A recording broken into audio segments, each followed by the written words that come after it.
All right, we are live, and thank all of you out there and in here who are attending this. Yeah, I hope you enjoy yourself and learn a little something.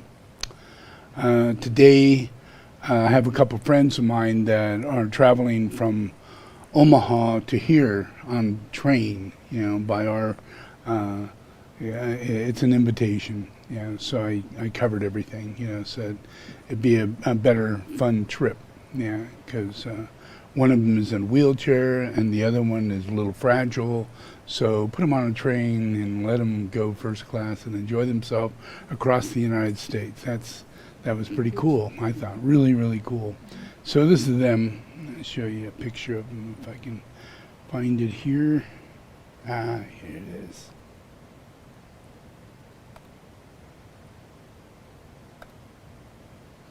That's Ann Finner and Sarah Olson.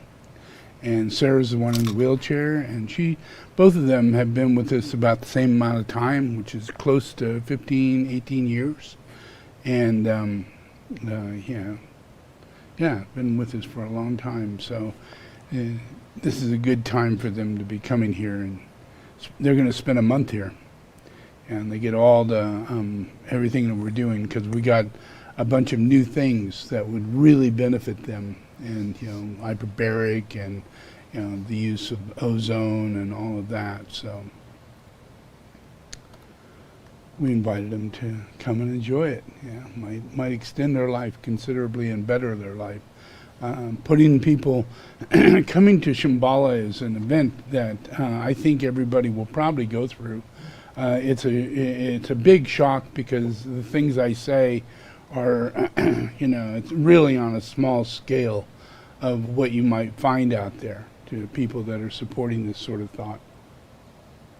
I recommend that people are carnivore. You're not vegetarian, not vegan, not eating vegetables or fruit whatsoever. Yeah, not at all, not even one. Yeah, and that's a real shocker to 99%, if not more, of society. So coming here would be a shock.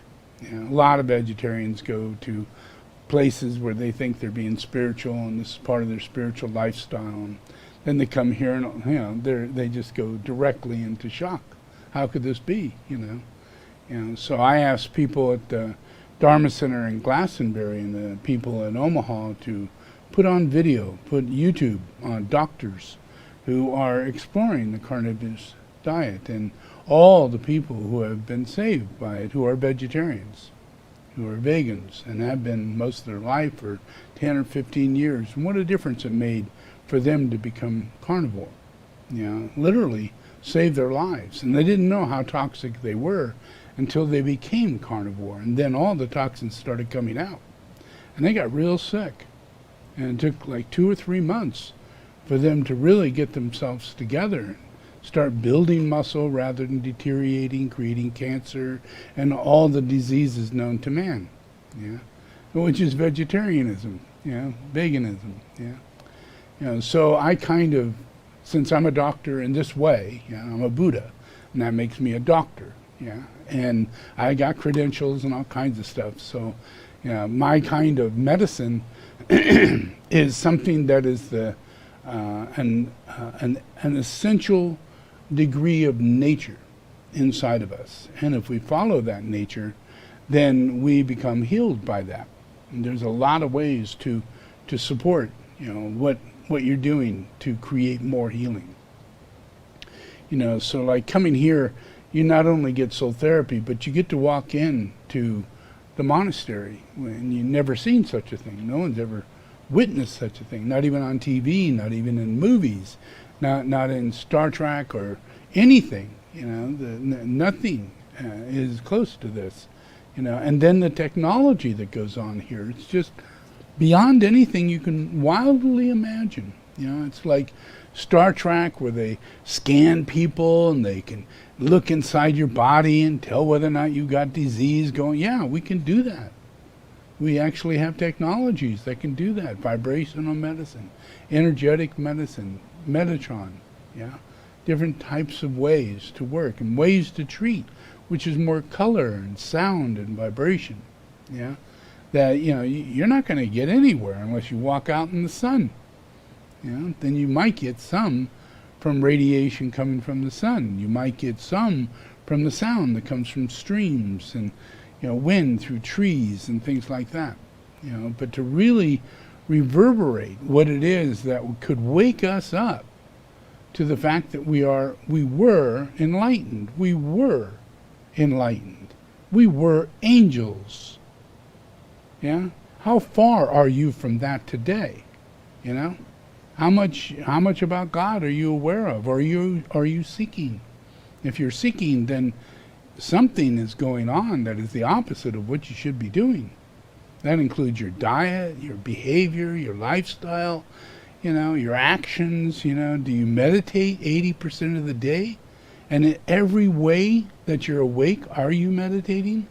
Which means you have mindfulness, and that you actually stop to meditate when you get upset. You actually have a way of knowing that you're harming or you're having an effect on and you change that right midstream.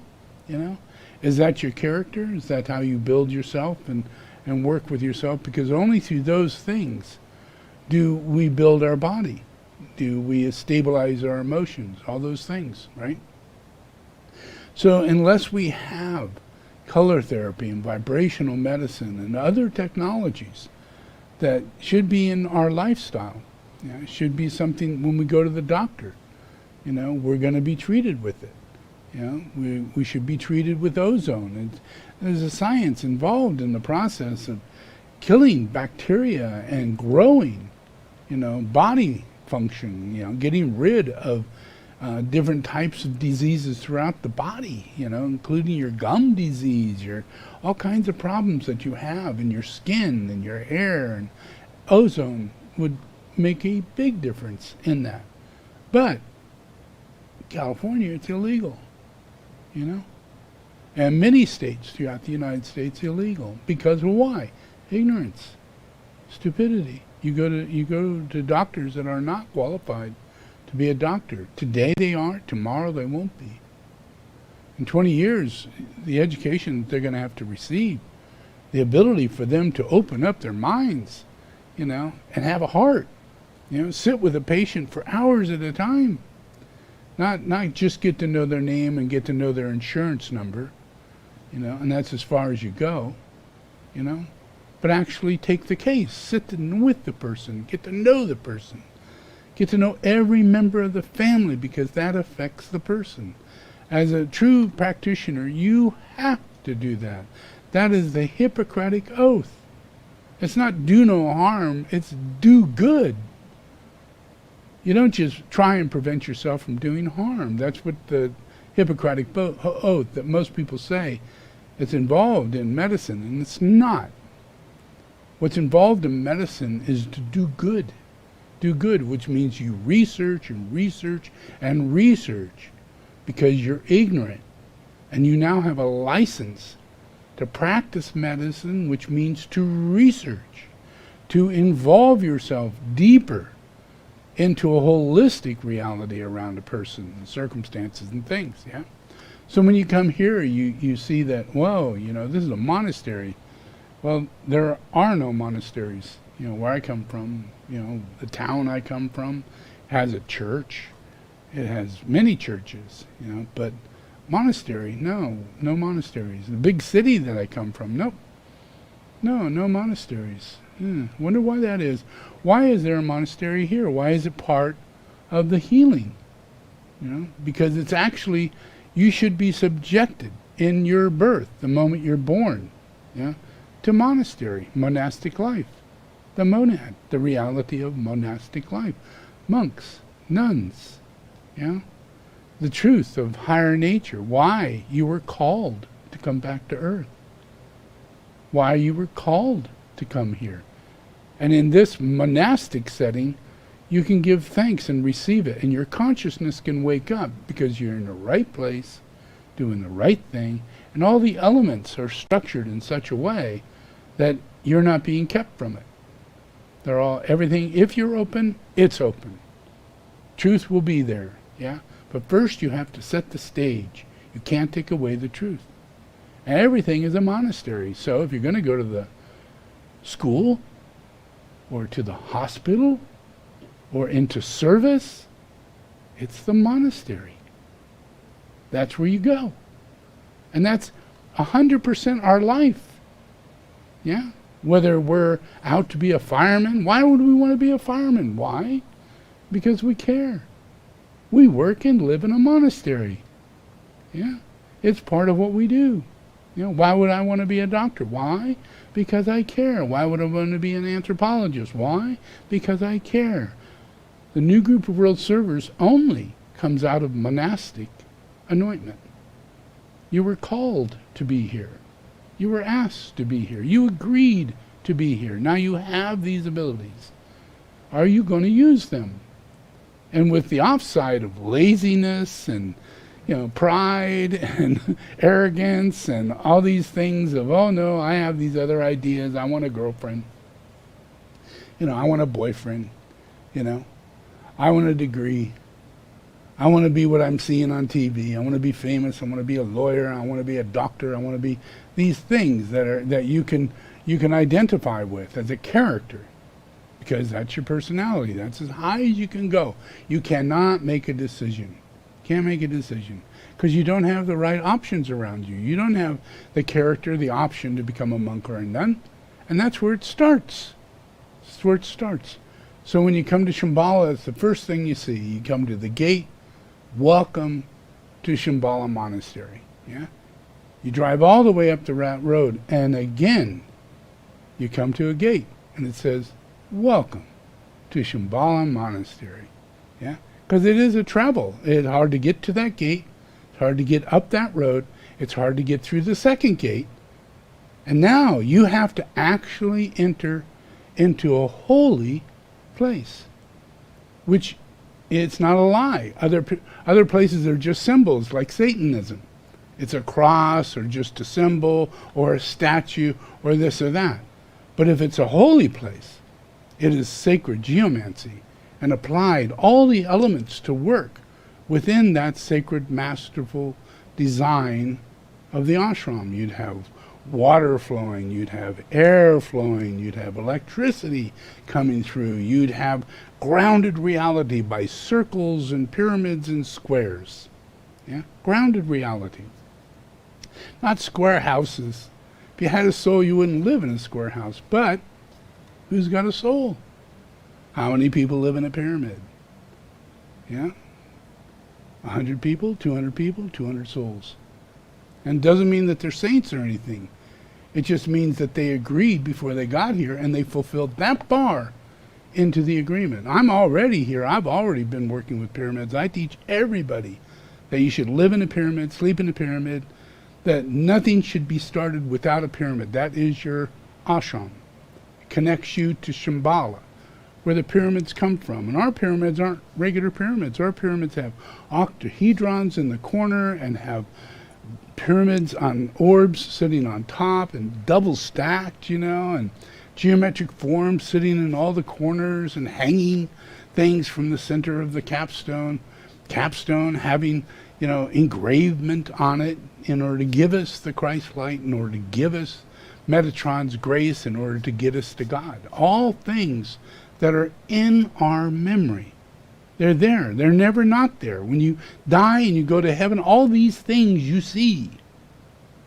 All these things. Why would you want to wait to die? Why? And it's because you're not hearing me. You're seeing me, but you're not seeing me. Yeah? Yeah? You can't even see the pyramids. Yeah, they're there, but intellectually, they're not what you have. It's not your setting. It's not what you're connected to, because everything goes upside down. It's personality first rather than the ashram. Where I come from, we come through the ashram and in service in the ashram. When we die, we go back into the ashram, and because of that blessing, we reincarnate on a very high level of reincarnation inside the ashram. That creates tukus. That creates a hierarchy. That creates, our awakening. It's natural. It's always there. You can always see the Great Pyramid out there in Egypt, and you see them all over the land of Mexico, and you see them near Mississippi, and you see them all over the place. Yeah? But no one has a pyramid house. Very few people sleep in pyramids. Yeah? And they're so unconnected to the real Christ, to the real hierarchical impressions of these are the simple things you need to do. Yeah? You need a house, but what do you need to sleep in? Yeah? You need a bed, but do you just need a bed? Is a sack good enough for you if all you need is a bed? Should I just make a big sack and stick a lot of nice soft things in there and that'll do it for you? Or what about the truth? What about higher consciousness? What if you come from heaven? Shouldn't you get resemblance from heaven to what you get here? And that's your shock. Yeah, it's mom doesn't have it, dad doesn't have it, not in the living room, you know. It's nowhere on the lawn. It's not in your school. It's not applied in your mathematics. Not even a question. Yeah. Where does the pyramid come from? Why is the pi ratio and configuration to the pyramid? What does the pyramid do in relationship to time? What is time in relationship to the coordinates of the planet Earth? Distance between sun and moon, time, pyramid. That's not even talked about in school. And that should be everything you talk about in school. Just trying to understand, wow, we are in heaven. And that you just keep going. You go to archaeology, then you look at science, and you go, oh, it's all sound and energetics and electromagnetics. And, you know, well, I guess I should be studying that rather than chemistry and biology and things like that. Yeah? In the higher levels, we see what it is we do. Not what it is we should do, but what it is we do. Yeah? Just like when you come here, if I have these forms made, and I set these forms out into the world, and I do my pujas, and I set those pujas out into the world, and people see them, well, their reaction is that instead of having their energies that's always upside down, yeah, completely upside down, yeah, their fourth ray that's supposed to be down here is right next to the top of their head, you know. That makes an ignorant person a stupid person with pride and arrogance and knowledge and knowing and credentials and, you know, political aspirations and all kinds of things. Just that one thing. And it's upside down. So what does that mean? If it's upside down and if it was in the right place, what would you do? What would your aspirations be? Would it be politics? Yeah? Would it be to be a doctor? Would it? Yeah? If that fourth ray was sitting in the right place and we were having the same conversation, the same opportunities in the world, we'd be seeking the monad. Nothing else. And even as a child, your heart, only your heart would be connected to what's going on in the world. And you would be connected to God because the last person you met was God when you came back onto this earth. And you had a conversation, you reincarnated, you made an agreement, you committed yourself with thousands of people throughout the life that you're going to live. You know, all that passed through you. Just like you see all your past life as you die. You know, people say, oh, I saw this and I saw that and I saw all that. Yeah. Well, what if it's true the other way around? What if you get into heaven, you get to heaven and you make a commitment and you see your entire life that's coming before you? But it has options to it. Well, this could happen if you agree to do this as an outcome. And what if by 12 years old, you've already missed the first opportunity? You've already done this wrong. You've already done that wrong. So when you die, what you see are many options that you should have taken, and you find you didn't. Yeah, and you reel that out. You know, but as you're coming in, you're given all the opportunities you can imagine to cleanse the curse, to eliminate what it is that makes you do what you're doing, which is an agreement. way back, throughout time, an agreement.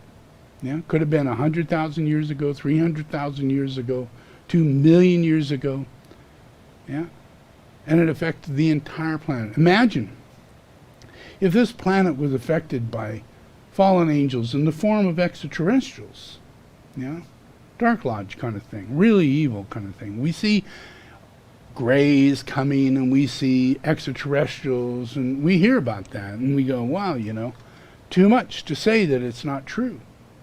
Too many verifications to say it's not true. Although we've never really walked in with a camera and had conversation with extraterrestrials, so we can't really go all the way on that.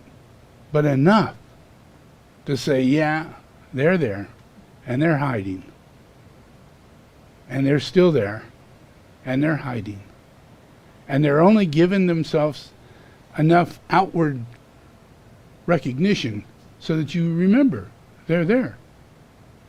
They're behind the scene. What effect? Why? Why would they be there? What would be the reason for them to be there? What if, our process is that we were with God in the beginning? We were all with God, all had God. We were all angels, all with God. And what happens if that relationship becomes severed by an energy greater than your own relationship to God? And that influence, like extraterrestrial, is vibrational. Psychic. Uses vibrational currents, colors, waves, energetic forces. All things that I'm telling you can heal you. Can literally help to regulate the earth and regulate yourself and be the real people that you are. Live thousands of years and be the real people that you are. But this process, and I know it's true because I could show you all kinds of historical realities that are involved with demigods and their making of our history, and how they wipe away things, and they wipe away God. Their only interest is to take away the incarnation of the avatar, for us not to have that in our historical reality. And we don't have the reality, they came and they did what they did and they screwed us up. We don't even get to have that either. It's all behind the scene, all left only in small amounts of information that you can find in archaeological digs and carvings on the wall and things like that. The Anunnaki, all these really 30,000 years, 120,000 years, 300,000 years. All historically we see those things. But in those things, it talks about how these demigods came and ruled the earth and changed the DNA of human beings by having sex with them.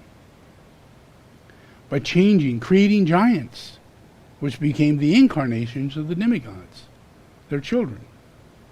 And we see that in David's relationship to the giant.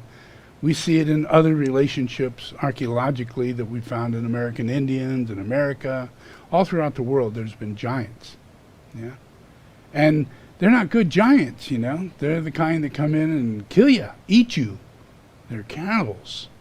They don't eat trees, they don't eat vegetables, they eat people and animals and people. A lot of people. So people are known for sacrificing in order to appease these things. If you look at the history of the American Indian, they lived horrible lives in relationship to these red-headed monster giants that lived in America. And they had to appease them until finally they gathered together as groups and burned them out and killed them. And they built the mounds that we know about. And inside there's those giants. And it's been going on for hundreds of thousands of years. And that's taking away your will, taking away your freedom, taking away your ability, and only leaving you with the thought that everything is a predator and all it is separation or duality.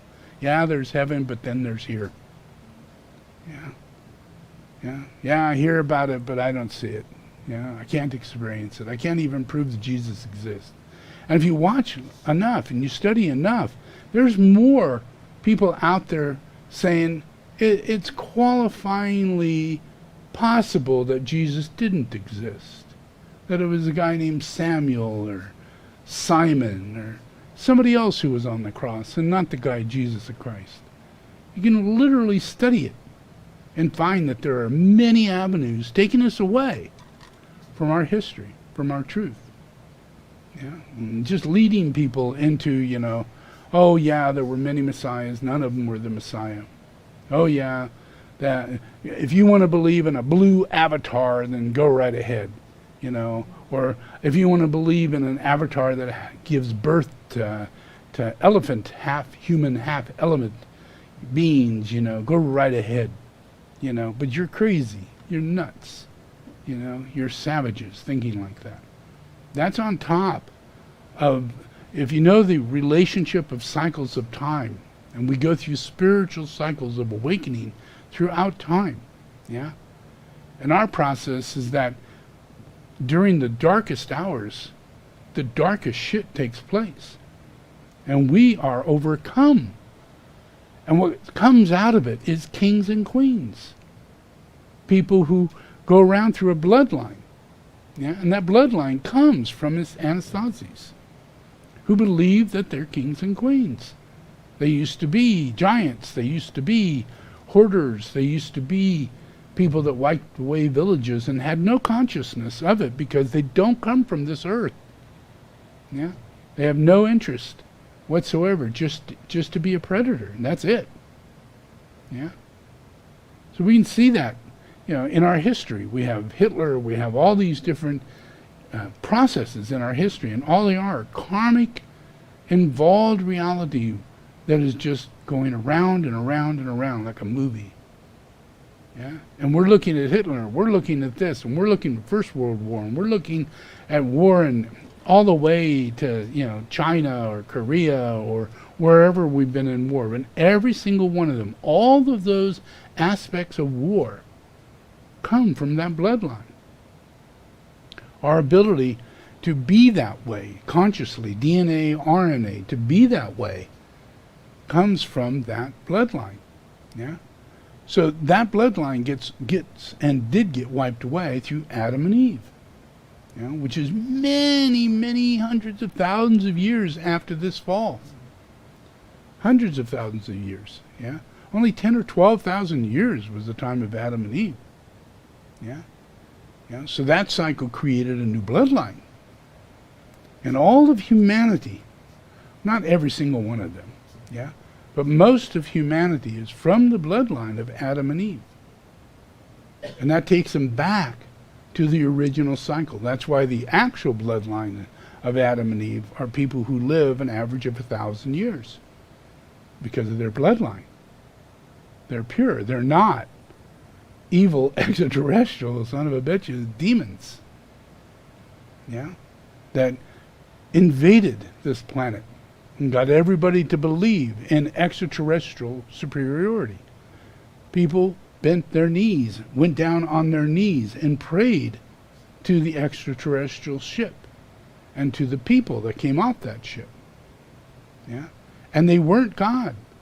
And when you do that, and there is a God, but you don't have TV and you don't have ways of knowing this person who's just hanging out being happy, maintaining the life force on earth through happiness, through joy and peace, yeah, celebrating life, living thousands and thousands and thousands of years, not going through the process that humanity does.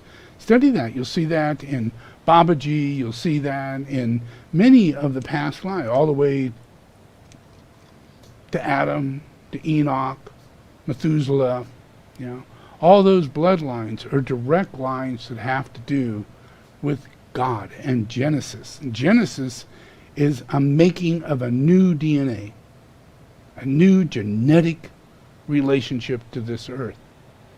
And it's to protect us from what we have done, what humanity has done. Yeah? And all the process of that energy, which is upside down, it's in your chakras, it's upside down, is done by changing your lifestyle. Changing your lifestyle. Imagine if you had God in you all the time, you had God in you. Telepathically, God is living just with you at the same time as you, you know? And just like the greatest rock star on earth is radiating out sound. Beautiful songs. Yeah? Beautiful. Yeah? And it goes out into the spheres. It goes out into the cosmos. It goes out into Earth. And all the birds become birds. Yeah? And all the butterflies and everything become butterflies. And you appreciate it, and you enjoy it, and you get to live. Yeah? But that's being done by the life of the Lord. Yeah?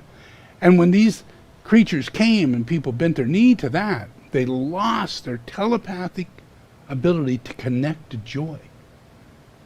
Because all of a sudden they felt irreverent, inferior to that which stood in the way of God.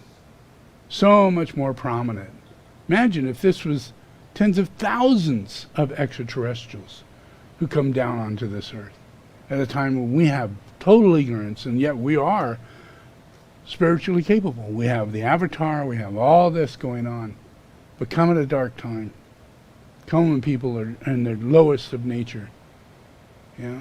And just completely wipe out, so that when the cycle does come back around, they have to completely re-evolve themselves out of the curse that they took, yeah, from their previous lives. And they have no idea that they're cursed. They made a commitment. They made an agreement in some way, shape, or form during life.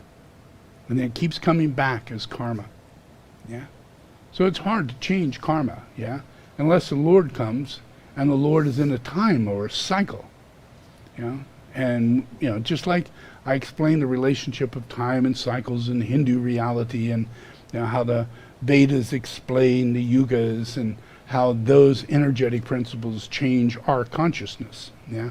Because we get closer to God, and God is in connection to our solar system. The solar system is connected to other solar systems, sister solar system, twin solar systems that come closer to us at certain cycles of time. And God, all of this is God. And when it's really far away, we here, the cursed ones, have a hard time relating to the ones that weren't cursed. Yeah? So when that cycle comes back around, we are awakened by that memory, by those influences, that central spiritual sun, the soul that grows inside of us. But with this curse, it means only about 1/10 of us will be appreciating the process of enlightenment. And the rest will be seeking, ways to get through it. And they'll find false teachers and many different ways and avenues that take them to sidetrack paths, like New Age and channeling and, all kinds of stuff, rather than going directly to where the scenario really is. Yeah. So in this, creating Shambhala, putting the tools out, all of that creates a kind of like a tonka, a revealing bunch of images. Like in Tibetan Buddhism, we take the elements of spirituality that were in a previous master's life, whether it be their glasses or their cane or their prayer book or a blanket that they carried for many, many years, the bowl that they ate out of, and a prayer bowl, beads, all those kind of things. When you're spiritual, you usually have those things, and you don't have a lot of whole other things. Yeah, so those things are in your heart. Those things are you, part of you. Yeah, and they have a lot that goes into them, which is your consciousness, a blessing, of merit, a blessing, of energetic principle goes into it. So we put these in a row right in front of a person, and with other things that are similar in front of them, and let them sit there and be triggered to pull what's theirs to them. Yeah. So they grab their malas, they grab their bell, they grab their dorje, they grab their cloth, they grab their bowl, and they're all right. Every single one of them is the right one. Yeah. And then when this little action, this little process, literally changes this little child. They're not the person they were 10 minutes ago. Yeah? Because now they are the person they were before they incarnated, and now they're integrating.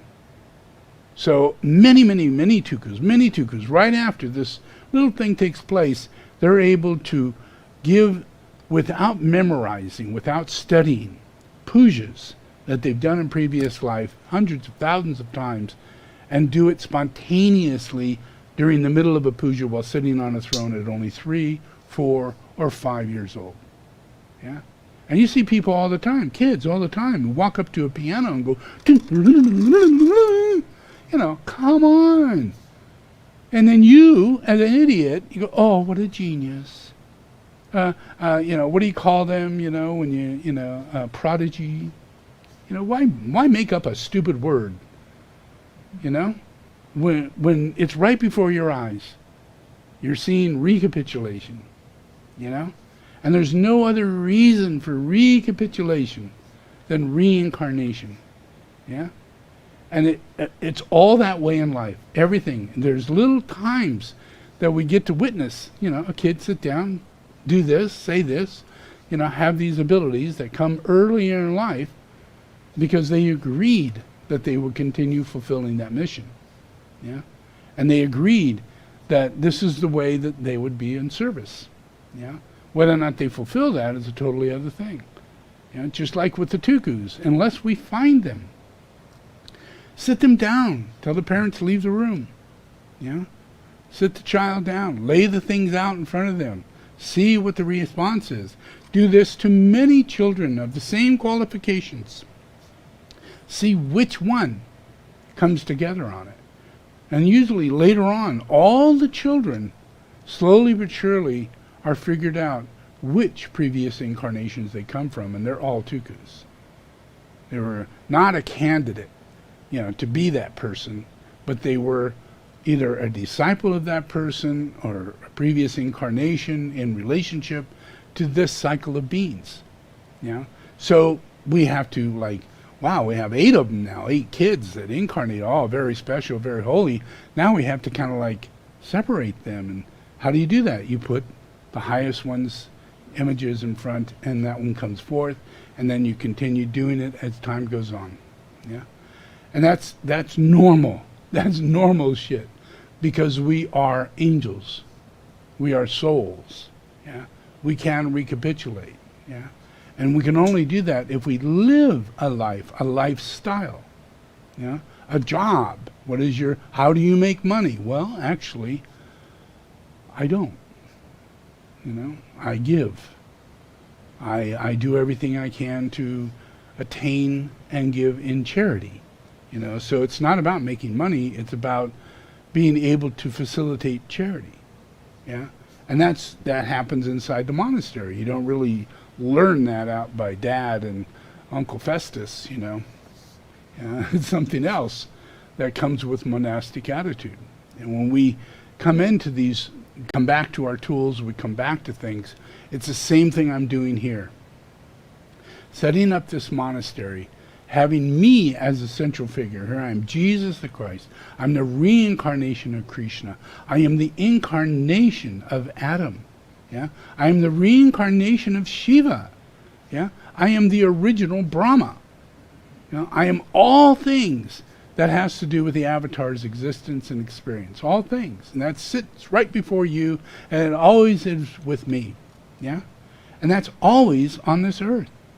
We turn this wheel constantly, realizing and self-realizing, actualizing and self-actualizing. That's all we do, or we don't. Yeah? If we don't, then you sit in inertia and you fall out of grace. Because everything is grace. Yeah? Yeah? You are lifted up into the hand of the Lord. You are not the Lord. You do not lift up the Lord's hand and jump in it. Nope. The Lord places his hand there and calls you into it. Yeah? It's all very in a state of grace, with consciousness involved. Yeah, with beingness involved, but on a different level. Yeah, and everybody's got to learn this. Everybody's got to come into that reality, because you have an agreement with something else. And there's not a process of, oh, I need to become more enlightened, or I need to reach this level of no, because you already were an angel. you know. So it's a matter of you stopping the lie, stopping it. Except listen to what I'm saying and go for it. Get it, take it 100% and go for it. Yeah? Because we have to change time. Yeah? Everything is elevated or not elevated. Yeah? People are awakened or not awakened. We see more people going through violence and aggression and people driving crazy, more tickets, more people shooting people, more all over the United States. Crazy.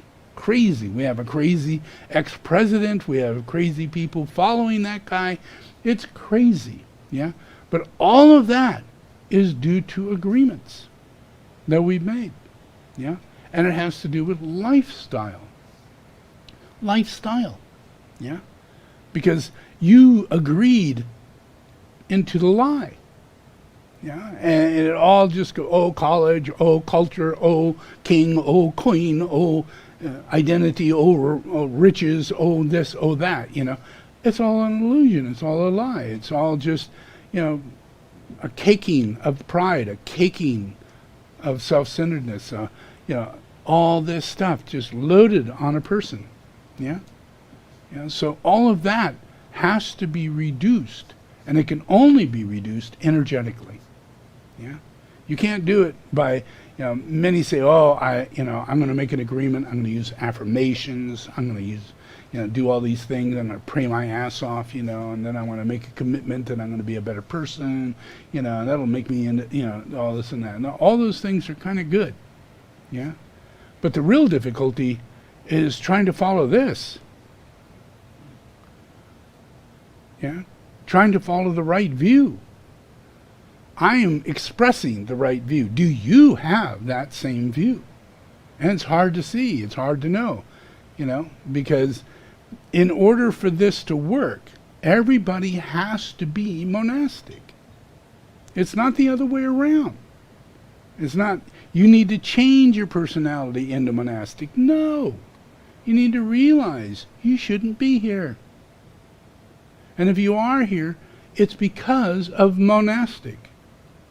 Not because of your personality, your gift, your merit, what you've done in the past, and what you should acquire in this life, what is owed you.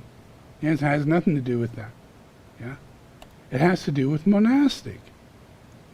That's why when you say in the prayer, you know, thank you for bringing me here. Yeah? Yeah? It's not a process of you willing God or you praying to make something change or anything like that. If you're going to pray, you better pray to make yourself not an instrument of Satan. Because you don't know that you are. And you are. And that's wrong. You got to know. You got to know before you can break it. You got to see it before you can break it. And if you're not monastic, you still have an agreement. Every living person still has an agreement. Yeah? And it's based in culture, it's based in race, it's based in everything that we look at and see. Because it goes all the way to the top, you know. How do we give our power away? You know, oh, Pope, oh, Dalai Lama, oh my God, I'm on my knees now. You know? I'm not even that person that you should be doing that to. You know? Nobody goes down on their knees because of me. Yeah? They just walk by. Or say hello, just normal. Yeah? Because that's where we're at. That's how it works. We have God within us. Yeah? But the difficulty is our will, our aspect of our will, our self-will is directed by our chakras going in the wrong direction. And in order for those to work, Buddhism is the way in which that process turns around. And you can't turn it around differently. Like if you come here, you know, there's a big shock because I say, be carnivore. You know, well, everybody's got in their own mind, you know, well, I need vegetables. I mean, everybody says you need probiotics, and everybody says you got to get your vitamins out of your nutrients, out of your vegetables, and your vegetables out of your garden. You got to garden in order to be a good person, and you got to, you got to do all that shit. Yeah. And you got to have fruit. You got to eat a lot of fruit. And it's got to be fresh, and it's got to be organic or not, as long as you eat it. Yeah. And what if those things are actually glamours? What if those things are what it's saying in the Bible, Do not eat from that freaking tree. Yeah? And yet we're all just like, give me the fruit. Give me the fruit. I'm vegetarian. I'm vegan. Yeah? And then you read on the same chapter, same book, after she eats from that stupid tree, out comes a kid, and the kid's going, I'm a vegetarian. I'm a vegan. I don't like that kid. He goes and kills his brother because he eats meat. It's just aggression and hostility. It is will. Yeah? It's the influence behind the will. And it's all the way in our DNA. It's all the way. Yeah? And the only way you get it out is by practicing this way. You have to have right view. You have to have meditation. You have to have meditation. What if you have this music playing, but you don't sit and listen to it? You hear it, and it's going on, But what if you actually don't sit and meditate with it? The whole thing, Listen to it, let it move you, on the whole trip. Then you don't even have mindfulness, because you're not aware of the fact you're not doing that. But yet you think you're meditating because you're listening to meditation. But yet you're not. Yeah? And then, what is the effect? What right effect could come from joining in with the Lord at any given present moment? Listening to His voice. Yeah? Joining in with His intention and His aspirations. Just like you were in heaven. Yeah? And the only thing you're going to get is a reminder, that this is who you are. This is who we all are. And this isn't a church. We're asleep. Yeah? And this is a dream. And, you can't even figure out what the dream is. So that wrong right effort, no sitting down, no real meditating, yeah, none of that going on. So that means no right effort. What comes out of that? Is right livelihood taking place? Heavenly no. You're working at McDonald's. You're chasing a dollar bill. Why? Because you were never introduced to the monastic life. You didn't know that there was no need for money. We share it. We give. We live in charity. And what's left over, we use that for our benefit in order to continue our work and live in a happy life. Yeah, right speech, right action, right intention, right view. That's the right effort. What comes from listening to the Lord's words?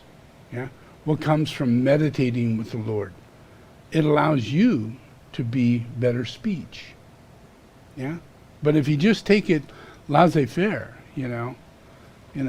oh, I'm here, I'm listening, and I have it on. Sometimes I don't. Well, they gave me the etheric weaver, but I didn't get any music with it. I didn't know who made it. I didn't know it came from a monastery. All those things start off in the process of these tools. So everything has to be mindful. Yeah, these are meditation tools. Reason why you got it? Well, you got to go all the way to the view. This is the reincarnation of Jesus Christ. He made these tools. They are a science of who we are in heaven, and we are the same being here on earth. So, are we housewives? Are we bankers? Are we that way in heaven? Are we housewives and bankers? Yeah? Or are we angels? Yeah? Living through God's will. Yeah? Enjoying the grace and all the things that come with God. Yeah? Because you would never see a Vajra, you would never see a pyramid, you would never see any of that if it wasn't for God. Those are different things. things you don't get to see, don't get to experience, and you're completely ignorant of them. Yeah.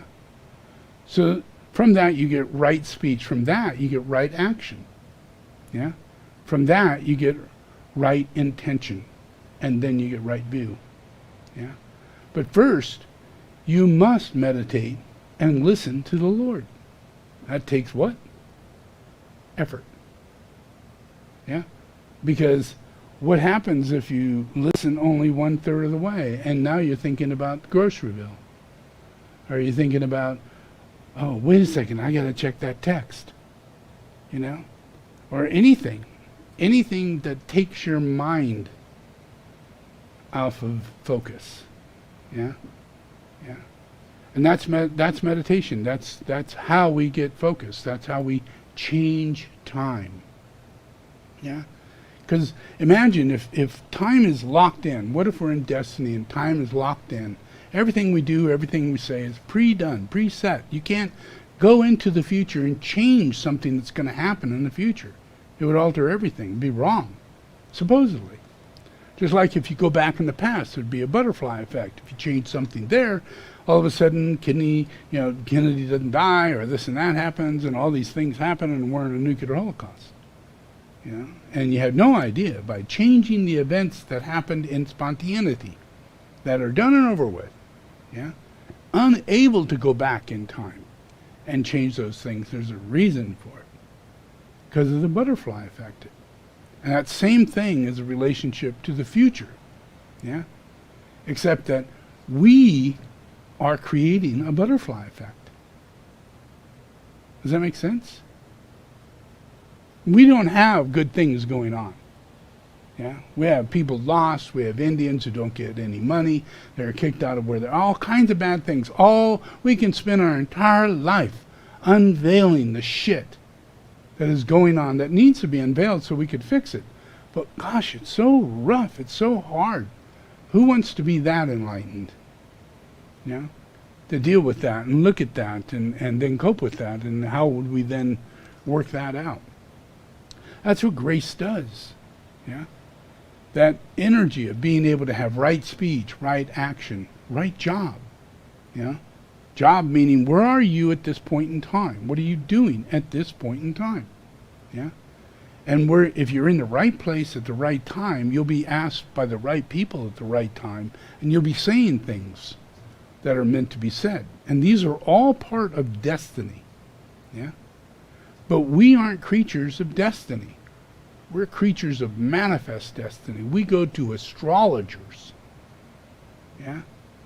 We read astrology. We think that's a science. You know? Even Buddhists, even Christians, Jews, everybody has an astrologer. Yeah? But that's just the right hand of Satan. Yeah? It's just there under the aspect of you as a follower. Yeah? You can't decipher anything. You're not supposed to know the future. Yeah? We are destiny's child. Yeah? We're here to learn about destiny. What it's like to sit back, be quiet, and don't push. And see it come into fruition. Because you didn't misuse the will. And the will is still happening. But you don't have faith in that. It's a different will. It's the collective will, yeah, governed by God, the one will, yeah, the one overseeing process of witnessing everything and cooperating with us to make that right decision, yeah. But we're creating butterfly effects, because in reality, we can go into the future, because every time we screw up, in every minute, we're not monastic, in every minute, we cannot radiate and connect to our soul. And we can't build the ashram and save the children and make manifest a whole new reality in the world. You know? Social democracy without people going, oh no, communism, Marxism, crazy. Yeah? Where we should be able to say things that come with truth. Yeah? Just like the speech, and just like our effort, just like our actions. They all are part of destiny. They're part of destiny. Not manifest destiny. Your ignorance will make you think you know what's going on and what's coming down and what's going to happen. It's your ignorance. You're just stupid. Yeah? And then you got to fall and you got to find out, and then you got to have cancer when you're 73 or 62 or 58. You know, your balls fall off or your breasts get all cancerous and everything.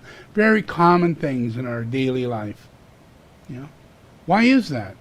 Because we didn't enter the monastic reality. You're leaving, you have a whole pie sitting here, yeah, of options that we should take. You take the 1/4 of that pie out, which is your monastic reality. That is your foundation, your very foundation. It eliminates capitalism, it eliminates kings and queens, it eliminates demigods, it eliminates your relationships with curses. That's a big piece of your pie. All the rest is your job, your actions, your relationships in life. Another 1/4. This is who I am, this is what I do, this is what I'm really good at. Yeah? And another one. This is all the people I relate to, all the people I love, all the people I can help, all the people, millions of people that I can serve. Yeah? And then the last 1/4 is God. Yeah? Your connection with God. Very special. Yeah? Because you're learning about God. Oh, God is like this. God has character. God has this. And I am becoming the character that God is like. Yeah? And that's that 4th 1/4 of the pie. Yeah? And yet, that pie's not there. And the monad's not there. So, all you got is job and relationship. That's it. Job and relationship. And that, where I come from, that's called slavery. And yet, in this world, you know, people with money and everything, they think people in a monastic situation who don't get paid are slaves. They go, oh, no, I don't want to do that because I'd be a slave and I'm agreeing to be a slave. And that is just so much bullshit. Yeah? But it's difficult to get people to move all the way. You know, get these chakras, to get that 4th ray out of there and get that 7th ray from being all the way down, you know, get that 5th ray back up into the brow, you know. All these things are grace. Yeah? They're all aspects of the will of God. Every one of those things is your own free will, choosing to be God, a demigod or a lesser demigod. Yeah? Something of authority. And that authority can be just of yourself. Imagine, you know, I'm not going to be in a monastery because I'm in charge. Yeah? Well, that means you have authority over God. And you have authority not only over God, but the hierarchy. And that's where we're at in this process. There's more people out there focused on the channeled vibrational energy of chaos than they are in the reality to be able to resonate with harmony. Yeah? Yeah? It's really difficult to accept carnivore reality, you know, because there's a lot of people vegetarian, a lot of people educated, a lot of naturopaths, and a lot of people who believe that you got to have vegetables and all this. But the truth is the truth. You know, the truth is the truth. And since we're in such a simple reality, our reality is that, you know, what if we are carnivores, just carnivores, you know? Then that means we have a mono diet. That means all the cookbooks we think we should have are gone. Yeah? All our bakery books and all our candy making books and all our donut books and all our pasta books and all our cultural Mediterranean seasoning books and all our Chinese special food books, you know. All those things are gone because you're just taking a piece of meat and making it hot enough and cooked enough so you can eat it quickly. And you may eat 3 or 4 pounds. That's how stupid and crazy you are. But in reality, you're enlightened.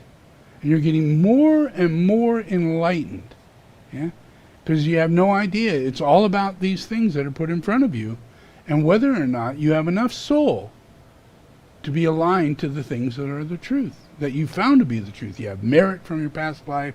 You have other things that allows you to step aside and allow the Lord to direct you into your life. Because first you meditate, then you have mindfulness, and then you have right effort.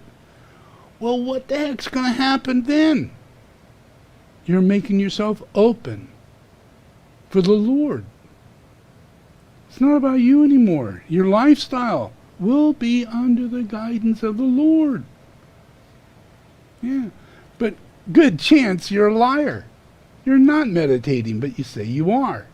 You're not mindful, but you say you are. You're not having any effort, but you say you are. Yeah? And then you go down the ladder a little further. Oh, you're not in a monastery, you're not doing any of that. Well, you make up reasons as to why that is the way it is. Yeah?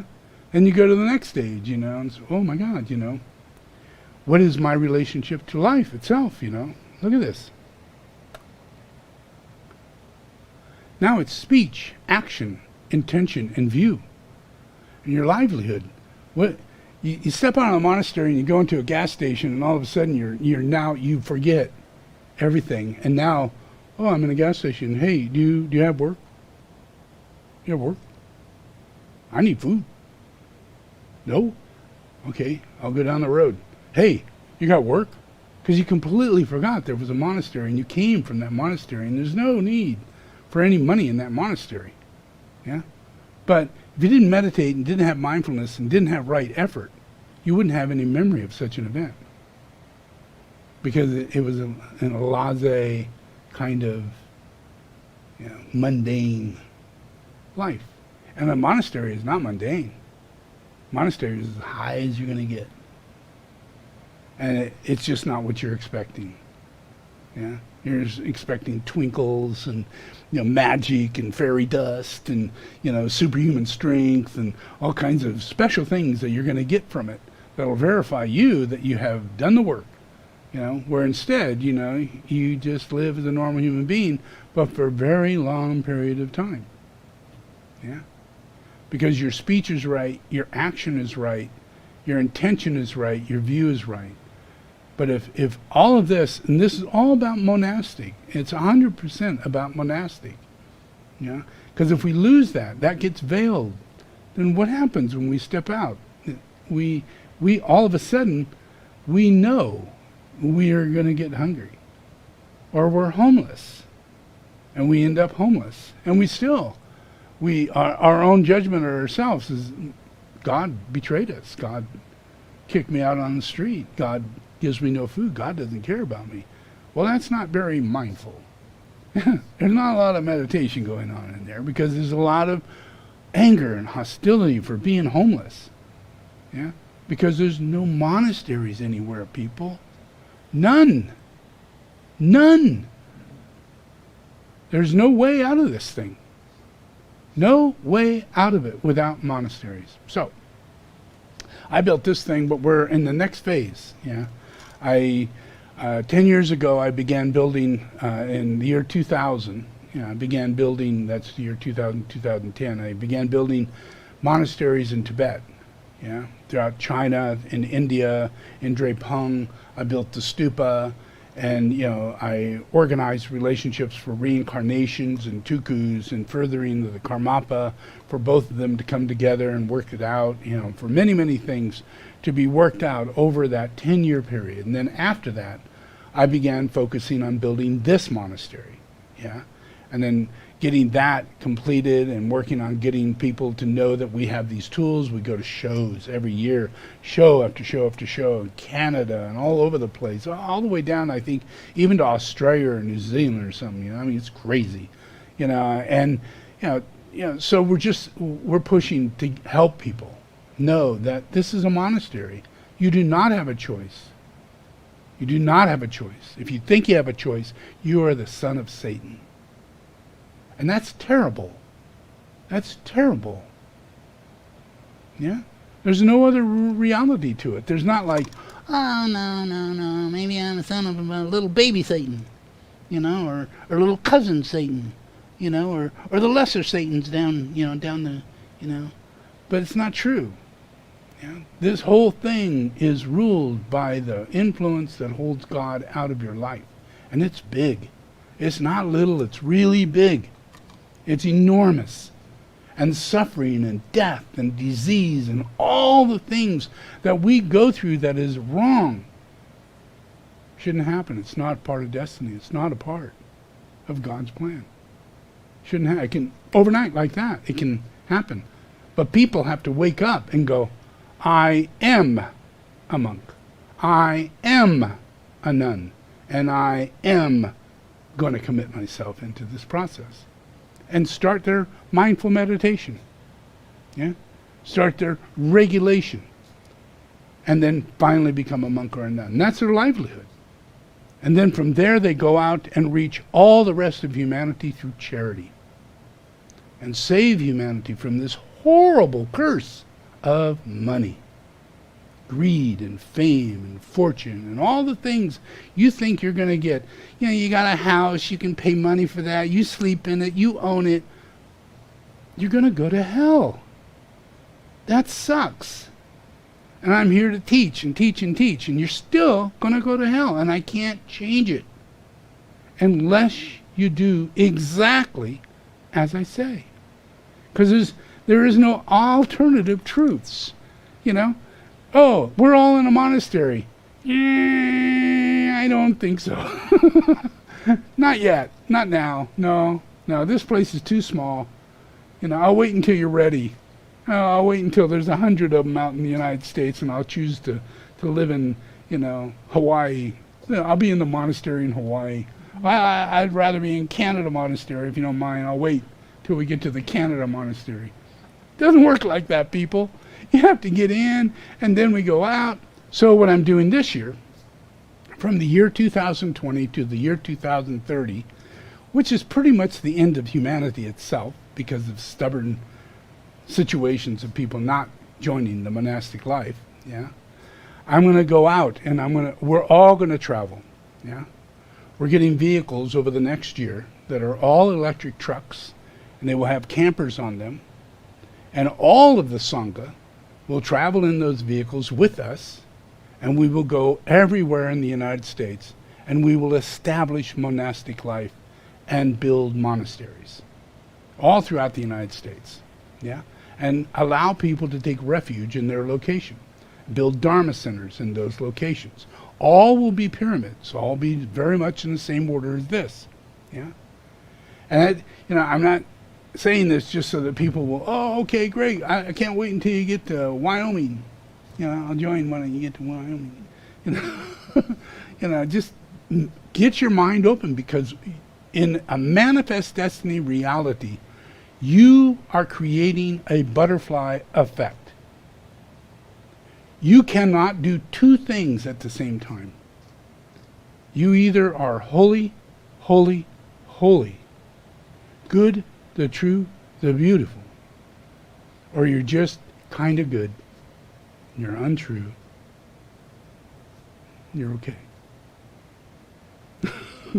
So. And that's that. That's as far as it goes. I don't care if you're Elvis Presley or a rock star or a famous person with all the looks in the world. So is as far as I can give you. Yeah? But we're not in that boat. We're in destiny. We're in destiny. You're still breathing. Your heart is still pumping. There's no reason to continue your agreement. No reason to do it. Yeah? I'm going to continue coming, but don't take advantage of that. Yeah? Because the suffering in this world is immense. And we could change it overnight. Once we get to many thousands of people, all sitting doing puja, all sitting saying, yes, and this is the reincarnation of Jesus Christ. And they're all going, yeah, I know, I've seen it in my dreams. And the reason why they're seeing that is because of collective consciousness and the growing Sangha that is manifesting into a collective consciousness. So everybody is redeemed. Slowly but surely, everybody becomes monastic. There is no way out of it. We are going home. Yeah? And we're not like going to kill ourselves and think we're going to beam up to an extraterrestrial ship. We're not. We're going to be here forever. We're going to live here forever. Yeah? But we're going to bring this back to the way it was, and we're going to protect ourselves from evil. We're going to build monastic life, and we're not going to be taking on bullshit from false teachers like the Dalai Lama or the Pope. I'll be talking.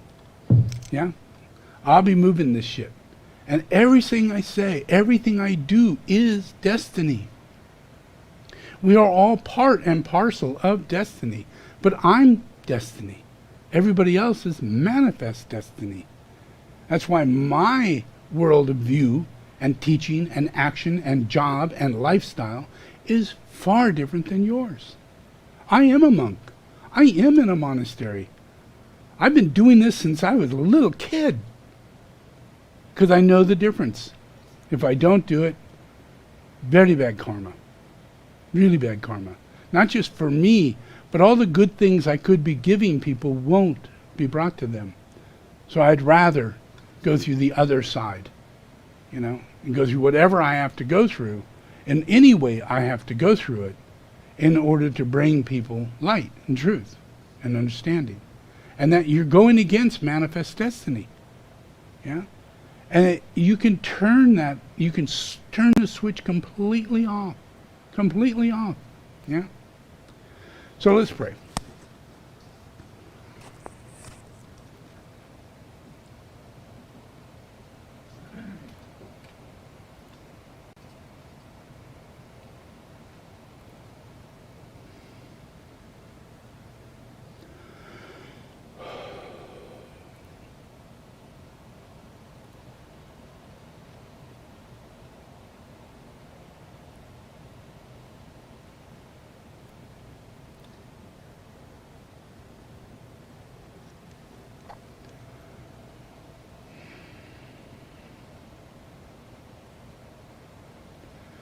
Okay, repeat after me.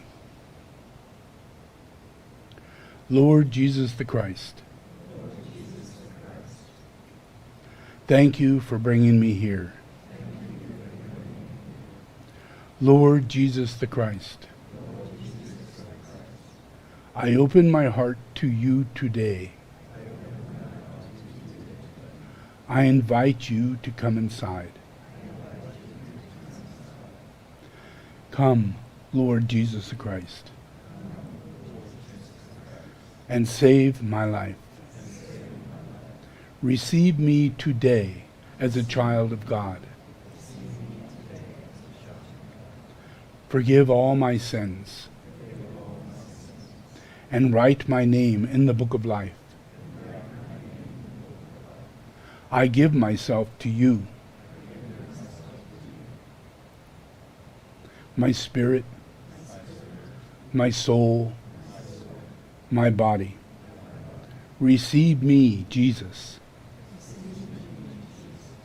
Now, the devil, the blood of Jesus the Christ is against you. I command you now to leave me.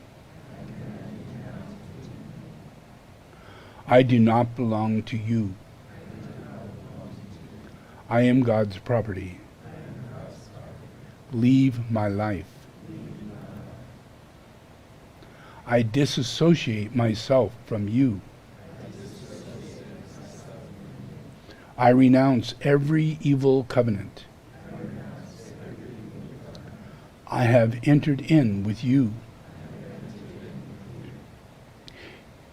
In Jesus' name, I have received salvation. I am a child of God. Amen. Okay, so y'all know Jesus, yeah? Y'all read what I said, yeah? And y'all went to church, and you heard all the things I said, but you kind of missed the point.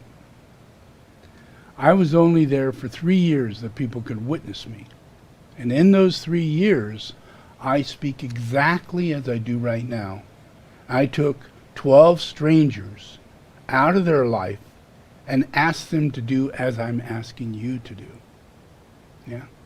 They represented the whole of humanity. I was speaking to everyone. And I asked them to sleep in the same place with me and eat with me. and walk with me and watch me and listen to me. See what is going on. See that destiny does exist, but only through me. And manifest destiny is your choice to go back and be a fisherman. Yeah? Go back and be what you think you're meant to do. Or be a disciple. Now all of them are in the exact same boat you're in. You're in the boat of, oh shit, I'm scared. He's on the cross. What are they going to do to me? Yeah? Because that's what Satan does to you. You have to make there ain't a halfway commitment. All 12 disciples, including Judas, was asked to make a commitment.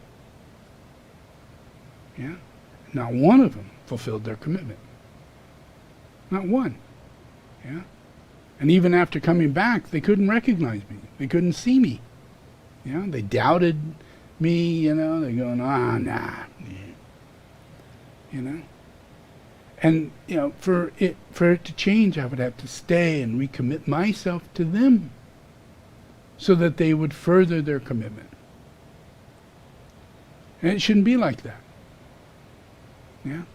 You're all in the same boat. You read the same Bible. You've heard what happens to people when they do what they did to me.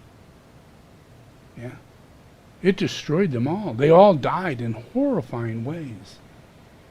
Many were stoned to death. Many were hung upside down. They all died in really bad ways. Yeah? They all lived through guilt all through their life. Yeah? Because they thought I was gone. They thought I left. And yet I wasn't gone. I was in another place, talking with other people who were Buddhist, who had faith. And they were monks, and they were nuns, and they were scholars, and they were committed. And they were in destiny. Because they sat with me before. And when I sat down with them, they wanted to sit with me longer. Yeah? When the Ancients of Days is the Ancients of Days. That means that when you meet the Ancients of Days, you meet yourself in all ancient ways. Yeah? There isn't anything you miss. But you didn't have the right attitude throughout all of life. But the Ancients of Days does. All throughout life, every day, it always carries. And the Ancients of Days is alive. While you're alive, you're just blocked from the blessing of the Ancients of Days, which would make you one with the moment. All the moment. I mean, that's the only thing that makes you enlightenment, is being one with the Lord. It's not your initiations, and it's not your position in some kind of scenario, But it's like the 12 disciples.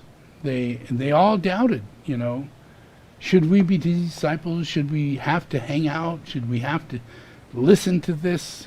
Should we, what does he want from us? He really want us to commit the rest of our lives to him being the Lord? And that he has all these abilities. And those abilities, he keeps saying, will flow through us if we have faith in the Lord. They'll flow through us. And we can heal the whole world if we have faith in the Lord. We can do this. Yeah? But they didn't. And it didn't happen. Yeah? And we're in a long process. Yeah? But the very same conversation, the very same situation, I'm still saying the same thing. You have to come to grips. Yeah? This isn't, there are other options. Look at the Bible. Did I say there were other options, the 12 of you? Did I say that this is, that you could do this or you can do that? Did I treat any one of you differently? No, not in any way, shape, or form. I only spoke of God and God's grace and God's power, God's anointing, God's healing, God's resurrected force. Bring life back to people. I did all that. Saved everybody, anybody I came to, I saved them. I changed people's minds against people, causing them to be charity. caring, sharing, rather than the way that they were. Yeah. And the job for them was to become monks and nuns of the Lord, so that this could change the world, because we're in destiny. That is what we're destined to have. It's not special. It's just that no one wants to take on the responsibility of becoming a monk or a nun and establish that reality in the numbers that it has to be established, because people think it's manifest destiny. How hard is it? So just remember, Jesus Christ. Just remember his 12 disciples. If he hadn't died, would they have quit? Were all of them turned out to be a Judas? Every one of them? If he had stuck around? Would they all done the same thing? In my heart, I can only wish no. Wouldn't have happened like that, but I wasn't going to give it another second thought. I'm going on to higher initiates, going back to my previous life as Buddha, and I received the students that I had at that time. And I did. And it all worked out well. And I lived a long life, and I taught. But I am continuing teaching the same thing. I created this teaching as Maitreya, as Jesus. I created the teachings that you know as Buddhism, in order to help you make a commitment to realize that this is your nature. Even on the lowest, most intellectual level of teaching Bodhisattva, Buddha, it's not a hook. It's not something to tantalize your vision that maybe you'll be a better person. It's trying to tell you that you are a better person. Stop being a bad person. And being neutral can be the worst person on earth. Being in a state of inertia and not committing to God is like, what? Are you kidding me? I mean, these are the words that I said to the disciples. I have the same attitude, I have the same words, and I will have the same outcome. And I promise them, and I'll promise you, I will always return. Because the Lord resurrects. If I was to die, I will come back, and I will tell you who I am, and you'll have to go through it again. So the best thing we could do is build an ashramic activity to the reincarnation of the Lord, and watch the process of all of our reincarnations come into destiny in the hierarchy, and manifest into the world as the new group of world servers. Where everything quickly, overnight, within a very short period of time, gets cleaned up. Because monks and nuns can be the President of the United States. Monks and nuns can be senators. Monks and nuns can run banks. Monks and nuns can run stores. But they're better stores, and they only carry me. They do exactly what they're in destiny there to do. And it's not a long, hard road to have to work your way to that point. The Lord will tell you what to do. But you have to be willing to enter into the monastic life so that I could teach. And I'm barely able to get across the reality of be carnivore. Paleo, then, keto, then carnivore. And where's this guy taking us? Well, a little bit of fasting doesn't hurt, but carnivore, basically, that's it. And we stop there. Drink a lot of water, eat a lot of meat. A lot of meat. All the meat you want to eat. And that's not a way in which we're expecting to live. And if everything is like that, in destiny, if everything is like that, you're going to have so much free time, so much healthy body.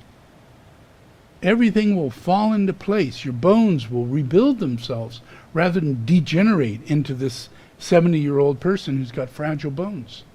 Your mind will not have senility. You'll have clear mind at 150, at 200 and 300 years old. You'll look like you're 40 years old. That's destiny, people. That's destiny. It's not quackery. It's not, la-la land in some utopian state. It's destiny. It's who we really are.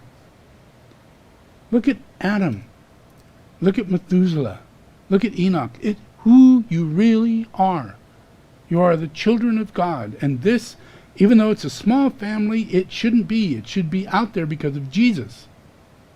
Yeah? Jesus should have been recognized as Mother, Father, God. Not that Mother Mary was the mother and he's the son and where's God? He didn't come like that. He explained that he and the Father were one, and that he was Mother, Father, God. That the house of God, everything of God, is built through him. Yeah? Yeah, so that's, without that, you don't get an understanding, as to what it is the monastic life is. We don't know that we're entering into closing down the time machine that's creating this butterfly effect into our future, into our past. Yeah? And erasing any spiritual process of our history is completely erased, just like they're doing now. Yeah? In Afghanistan and other places, all the tall statues, all throughout India, they don't build new temples anymore. They don't build new temples anywhere. Yeah?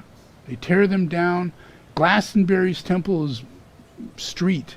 All of the town street. They took all the stones of the Abbey of Glastonbury and moved them all over the place and built houses out of them. Yeah? So everything that we have that is in destiny, meant to be in destiny, but destroyed by greed and by dark forces, all those things are clearly being wiped away. Yeah. So over the next 10 years, our thing is that we're going to travel and we're going to try to affect people in the process of putting tools in front of them and having them, little children, old people, other people, go through the same experience that happens with masters in Tibet when they go through their awakening. And then all of a sudden they realize, hey, I really need that Vajra. I need to carry it. I need to wear it. That thing you got right there, I need to have that. I don't know why. I've never seen one before. But it's so electrifying. It's so calming. Took away all my pain. All that stuff. That's just the beginning of destiny. None of this, if that goes away, if miracles happen, that means it doesn't exist. Doesn't exist. You're living in a lie, and it is full of suffering and pain and death, and it's a lie. Yep. Okay, so let's do this puja.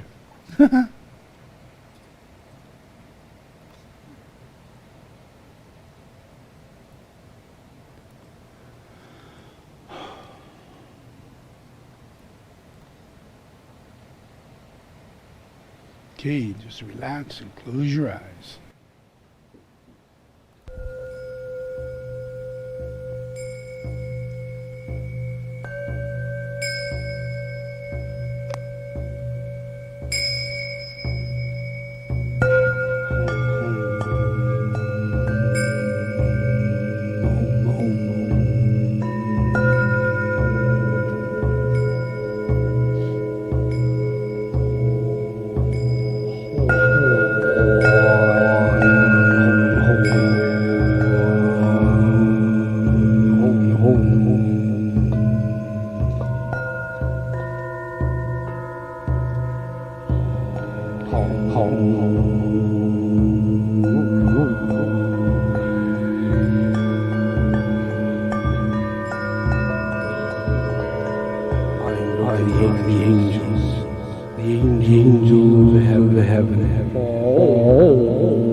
Okay, just relax.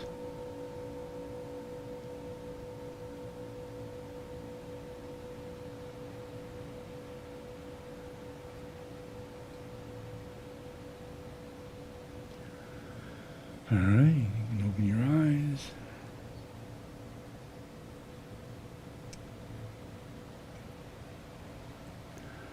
So, as the story goes with Jesus, you all look back at it and you go, well, there were 12 disciples. That's probably all he needed, and it's not true. You're lying to yourself, and well, that was then and this is now, well, that's not true. He's still here and he's still saying exactly the same thing. What happens to the earth if you miss your commitment with God? What happens? Maybe they're given the right to kill him. Maybe they're given the right to torture him. That is a butterfly effect. And it doesn't affect you. It affected the Lord. Because the Lord is the butterfly. The Lord is all creation. It's all things. And it's pretty screwed up, as it is, because the energy that the Lord gives is not received. It's imperiled. Every time the offering is made, it's not recognized as an offering. It's not recognized as anything. So you go through 12 disciples. You have 12 disciples, or 15, or 100, or 3,000. And we witness this process. What happens?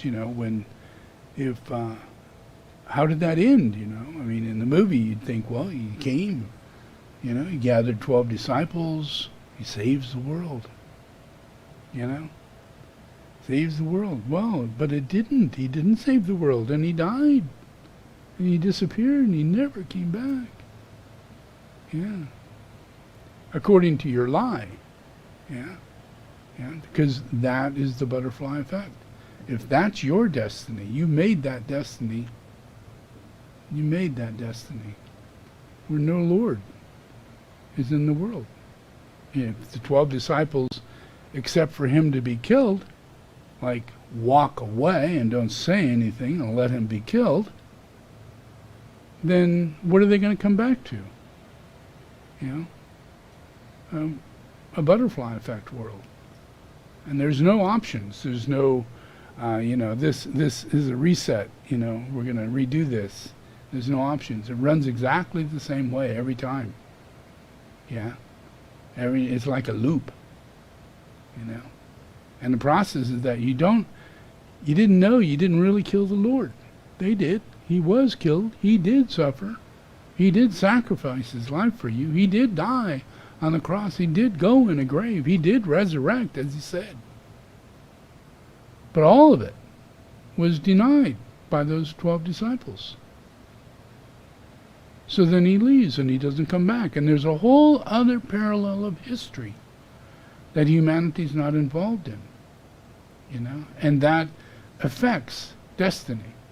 It affects everything, because that is the reason why destiny would continue living, because Jesus did continue living for nearly 100 years. Yeah? And the wheel was turned. Thousands and thousands of people met Jesus after that and became Buddhist. Took refuge. Later on, they became the tukus of Tibetan Buddhism.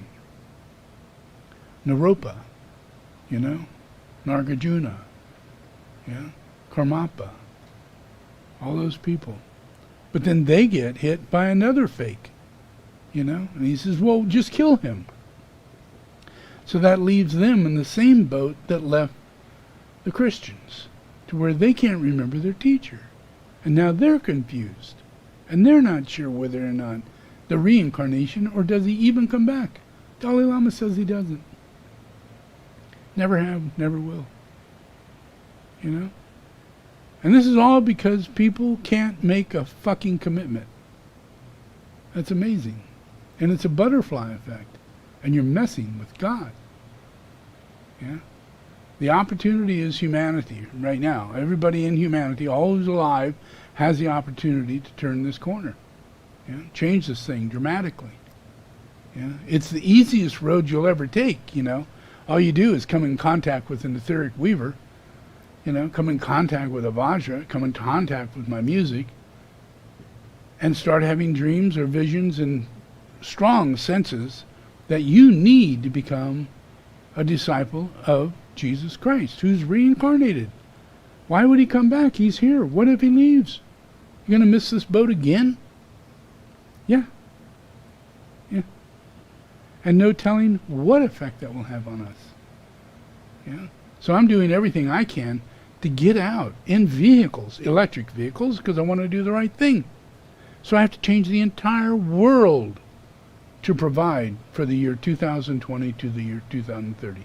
I literally had to change the entire world for me to carry this out, so that I wouldn't perform any harm in the world while doing this, because that is a greater benefit to humanity. I'm a Buddhist. Little things matter, little things. And when you're in destiny, you take care of those little things, no matter how big those things are. Like you need 7 electric vehicles, you need 120 electric trucks, you need all this by the year 2030. Not only do I need that, but I will engineer it. I will financially support it. Hardships all the way around. Impossible to talk to somebody about it, to get any help in doing it. None of that. All is done by destiny, by one individual holding a focus to pull this off. So it's really important. We're in the process where we go from manifest destiny into destiny, and for everything that I teach, it gives you an opportunity to wipe away thousands of years of bad life, bad, wrong decisions. Somebody was Joseph, somebody was, these 12 disciples, and somebody were the hundreds and hundreds of other disciples that got them to not do what they were meant to do. And, all those things all throughout time, are here as manifest destiny, continued manifest destiny, not a part of destiny. But as long as I'm alive, destiny does exist. So every time I come back in contact with humanity, like in this cycle of time, and if I go out And with other disciples, if I even have 20 or 30 or 40, I had as many as 30 disciples going with me, or I think maybe 20 to 30 disciples going with me to Tibet back 20 years ago, when there were people who had enough soul to manifest through destiny, through me. So they followed me, and they went with me, and they, did everything they possibly could. But that 10-year cycle, you get another cycle where you have another opportunity, and do you recommit? Chances are no. And chances are it turns into just being a job or a cycle of change, and it's not taking the effect that it's meant to take. Destiny, the full-blown reality of destiny. How can you not be in destiny and go to Tibet and watch monasteries get built and see the Lord himself get enthroned? How can you step out of destiny? How can you do that? That's impossible. But it happened. It happened. It happened in every life I've been in. It's happening now, and it's happening then. And that's where the butterfly effect comes in. Because I'm not the Savior. The Sangha is the saving grace. Yeah? Without the Sangha, there's no dharma. All it is confusion. All the teaching goes to these confused people who are in states of destiny, and they're not able to complement and correlate a complementation between the Lord and themselves, finding oneness, finding unique friendship in the Lord, and finding that they have no friendship whatsoever outside of the Lord, other than through the Lord. So everything, happiness, joy, healing, life, everything, even your reincarnation, is based on this monastic principle. And you can, if you don't get this right, you do die, you do reincarnate, but you do not come back as a disciple. And you're better off coming back as a disciple. Yeah? All right, so that's it for me today. Enjoy. Thank you.